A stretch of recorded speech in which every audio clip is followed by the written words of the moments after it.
వినాయక చవితి పరంపరకి మిఠాయి లాంటి శుభవార్త 40 గ్రాముల నుండి 100 కేజీల లడ్డూని కస్టమైజ్ చేస్తుంది మన పరంపర. ఆర్డర్స్ కోసం సంప్రదించండి.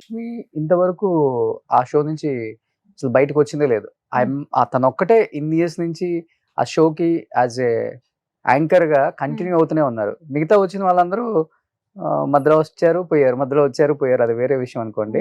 బట్ రష్మితో ఎలా ఉంటది మీ ఫ్రెండ్షిప్ కానీ, లేకపోతే తను ఇచ్చే సజెషన్స్ కానీ? లేదు, నేను వాళ్ళతో ఎప్పుడు ఎక్కువ మాట్లాడలేదు. ఒక్కసారి లేదు, ఏం లేదు. వాళ్ళ నంబర్ కూడా నాతో లేదు. షో వెళ్తున్నప్పుడు హాయ్ చెప్తాను, అయిన తర్వాత బాయ్ చెప్తాను, అంతే. వాళ్ళతో ఏం నేను చాలా ఎక్కువ ఏం కనెక్టివిటీ లేదు. మీ ఇద్దరి మధ్య ఏమన్నా అలా ఏం లేదు. వాళ్ళ షో వేరే, నా షో వేరే. మనం ఏం కలవరు, మీట్ అవ్వరు. కానీ ఒకటే ప్రొడక్షన్ హౌస్, ఒకటే కామెడీ షో, ఒకటే సెట్ లేదు. సెట్ వేరే, షూటింగ్ డేట్స్ వేరే వేరే ఉంటాయి కదా. మనకున్న షూటింగ్ డేట్స్ లో వాళ్ళకు ఉండదు, వాళ్ళకున్న షూటింగ్ డేట్స్ లో మనకు ఉండదు. శ్రీదేవి రామకంతిలో ఒక ఈవెంట్ లో 2-3 టైమ్స్ మీట్ అయ్యాను, అంతే. దాని తప్ప వేరే ఎప్పుడు మీట్ అవ్వలేదు. ఇద్దరు ఎవరు మంచి అనిపించారు మీకు, రష్మి గారు ఆ రామసూయ గారు? ఇద్దరు ఒక్కొక్క పాయింట్ ఆఫ్ లో బాగానే ఉంది. సరే, ఉంటుంది కదా మీ పాయింట్ ఆఫ్ వ్యూ లో మీకు ఎవరు అనిపించారు? నాకు ఇద్దరితో అంత ఎక్కువ ఏం కనెక్టివిటీ లేదు, న్యూట్రల్ గా ఉంది, అంతే. ఎవరికి తెలుగులో మరి ఎవరితో మీకు ఎక్కువ కనెక్టివిటీ? ఇక్కడ ఫ్రెండ్స్ ఉండాలి, గెట్ టుగెదర్ అంటారు, అకేషనల్ డ్రింకింగ్ ఉంటుంది, లేదు అలాంటి ఉంటాయి కదా ఇక్కడ. నేను షూటింగ్ వస్తాను, అయిపోయిన తర్వాత ఆ రోజు ఈవినింగ్ లేదంటే పొద్దున్నే మార్నింగ్ ఫ్లైట్ కి వెళ్ళిపోతాను బెంగళూరు, అంతే. నేను ఎక్కడ ఉండను. వచ్చినప్పుడు ఇక్కడ సర్వీస్ అపార్ట్మెంట్ ఉంటాను. షూటింగ్ అయిపోతే వెంటనే వెళ్ళిపోతాను. నేను ఇక్కడ ఏం ఉండను. ఇప్పుడు మీ షో అయిన తర్వాత మళ్ళీ వెళ్ళిపోవాలి బెంగళూరుకి, అంతే. ఇక్కడ ఏం ఉండను నేను ఎక్కువసేపు. హైదరాబాద్ లో చాలా ఎక్కువ ఫ్రెండ్స్ అది ఏం లేదు. 2-3 ఫ్రెండ్స్ ఉన్నారు ఇక్కడ, అంతా. మొత్తం నాకు ప్రియాంక సింగ్ చాలా బాగా క్లోజ్ ఫ్రెండ్, చాలా బాగా సపోర్ట్ చేస్తారు. సత్యశ్రీ కూడా చాలా బాగా క్లోజ్ ఫ్రెండ్.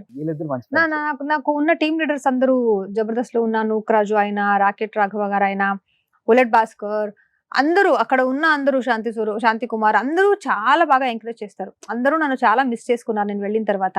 ఇప్పుడు కూడా చెప్తాను, చాలా మిస్ చేసుకుంటున్నామండి, మీకు తెలియకుండా తెలుగులో మాట్లాడేది అది బాగుంటుంది, అది మనకు కూడా చాలా ఎంటర్టైనింగ్ గా ఉండేది అని చాలా మిస్ చేసుకుంటారు. చాలా సపోర్ట్ చేశారు అందరూ. నాకు ఎవ్వరు ఒక్క రోజు కూడా హర్ట్ చేయలేదండి నా సెట్ లో. నాకు ఎవ్వరు జబర్దస్త్ నుంచి తీసేసి ప్రొడక్షన్ హౌస్ ఒకటే మిమ్మల్ని హర్ట్ చేసింది అంటారు, అంతేనా? అంతే కదా. వాళ్ళ పాయింట్ ఆఫ్ వ్యూ లో ఏముందో తెలియదు, వాళ్ళు బిజినెస్ మైండ్ కదా. సో బిజినెస్ మైండ్ లో వాళ్ళు ఆలోచిస్తారు, వాళ్ళ ఎథిక్స్ కొన్ని వాళ్ళు అది ఎక్కువ ఏం పట్టించుకోరు అనుకుంటాను, అంతే. ఫ్రాంక్ గా చెప్పాలంటే కొన్ని సత్యాలు ఉంటాయి, అది చెప్పకుండా ఉంటేనే బాగుంటుంది, చెప్పతే బాగుండదు. ఎందుకు తెలుసా? లేదు, మనం ఇక్కడనే చుట్టే తిరగాలి. ఇక్కడ మనం చెప్పేస్తే స్ట్రైట్ ఫార్వర్డ్ గా ఏముంటుంది, అయ్యో పాప ఇలా అయిందని ఆడియన్స్ చెప్తారు, కానీ దాని వెనకాల మనం బాధపడతాం. కొన్ని సత్యం మనకు తెలిసినా కూడా మనం చెప్పలేకపోతున్నాం. పిలవరు, మళ్ళీ వేరే షోలకు పిలవరు, హోస్ట్ చేపించరు, అంతే కదా. ఇంకా అంతకుమించి ఏమన్నా ఉంటుందా? అలా కాదు. ఏదో ఒకరు ఒక షో కోసం చాలా మంచిగా హార్డ్ వర్క్ చేసి దాని మీద కాన్సన్ట్రేషన్ పెట్టి చేస్తున్నప్పుడు వాళ్ళకి ఎంకరేజ్ చేయాలి. ఆ ఎంకరేజ్మెంట్ నాకు దొరకలేదు. తర్వాత ఇంకా ఉంటాయి, ఎందుకు ఇప్పుడు వదిలేండి, అంతేనా? అంతే. ఎందుకంటే తెలుగులో హోస్ట్ చేసే యాంకర్స్ అందరూ ఫీమేల్స్, అందంగా కనిపించాలి, ఎక్స్పోజ్ చేయాలి, సో రొమాంటిక్ గా మాట్లాడాలి, అవన్నీ మీలో ఉన్నాయి ఆ క్వాలిటీస్ మొత్తం.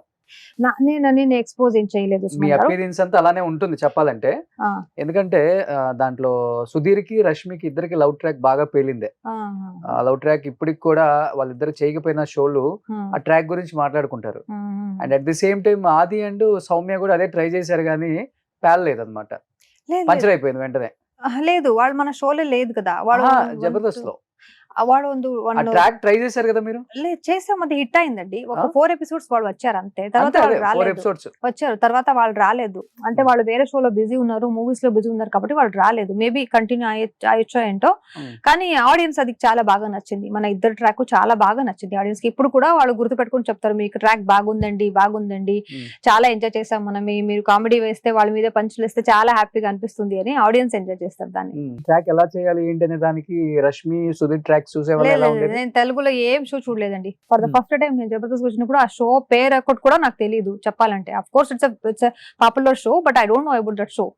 సో వచ్చిన తర్వాత నాకు ఓకే, ఈ షో ఇంత పాపులర్ గా ఉంది, జన ఇంత ప్రేమిస్తారు ఈ షో అని, దానిపైన ఇంట్రెస్ట్ ఎక్కువ పెరిగింది. అంటే రియల్ లైఫ్ లో వాళ్ళ ట్రాక్ చూసి రియల్ లైఫ్ లో వీళ్ళిద్దరు నిజంగా లవర్స్, పెళ్లి చేసుకుంటున్నారు, పెళ్లి అయిపోయింది, మళ్ళీ విడిపోయారు అని రకరకాల న్యూస్లు మనం వినాల్సి వచ్చింది. అండ్ ఆ షోకి సంబంధించిన ఆర్టిస్టులు కూడా వాళ్ళ మీద వాళ్ళు చెప్పే కామెంట్స్ వాళ్ళు ఇచ్చారు, వాళ్ళ ఒపీనియన్స్ కూడా ఇచ్చారు. మీకు వాళ్ళ ట్రాక్ చూసినప్పుడు లేకపోతే వాళ్ళని చూసినప్పుడు రియల్ గా, లేకపోతే తనతో మాట్లాడినప్పుడు, లేదు, తినతో మాట్లాడినప్పుడు వాళ్ళిద్దరు నిజంగా వాళ్ళిద్దరి మధ్య లవ్ ఉందా? ట్రాక్ రియల్ లైఫ్ లో కూడా నిజమా అది? నాకేం తెలుసండి, నువ్వు నా గురించి అడుగుతారని అంటే వాళ్ళెవరిదో లవ్ పేరు అదే గురించి మొత్తం అడుగుతారు. షోనే కదా. లేదు లేదు, వాళ్ళు నాకు కలవలేదండి, నాకు మీట్ అవ్వలేదు వాళ్ళు. ఉమ్. నా ఎప్పుడు ఇద్దరి జోడీ లాగా నేను ఎప్పుడూ చూడలేదు, సో నాకు వాళ్ళ గురించి ఏం తెలియదు. సుధీర్ని కూడా ఎప్పుడు కలవలేదు. కలిసాను, షోలో కలిసాను, కానీ వాళ్ళిద్దరి గురించి నాకేం తెలియదు. That's there personal matter, right? ఎలా ఉంటారు సుధీర్? అందరూ అన్నట్లుగానే డబుల్ మీనింగ్స్ తో రకరకాలుగా మాట్లాడతారు కదా షోలలో. అంటే ఆఫ్ స్క్రీన్ ఎలా ఉంటారు సుధీర్ అసలు అమ్మాయిలతో? ఆఫ్ స్క్రీన్ ఎక్కువ ఏం మాట్లాడరు వాళ్ళు. జస్ట్ చెప్తే హాయ్ అని చెప్తారు, వెళ్ళిపోయినప్పుడు బాయ్ అని చెప్తారు. యాటిట్యూడ్ ఏం లేదు ఆ పర్సన్ కి, అంతే అంతే. అంతే. సుమన్ టీవీలో మీ పర్సనల్ అండ్ బిజినెస్ ప్రమోషన్స్ కోసం కింది నెంబర్ కి కాంటాక్ట్ చేయండి.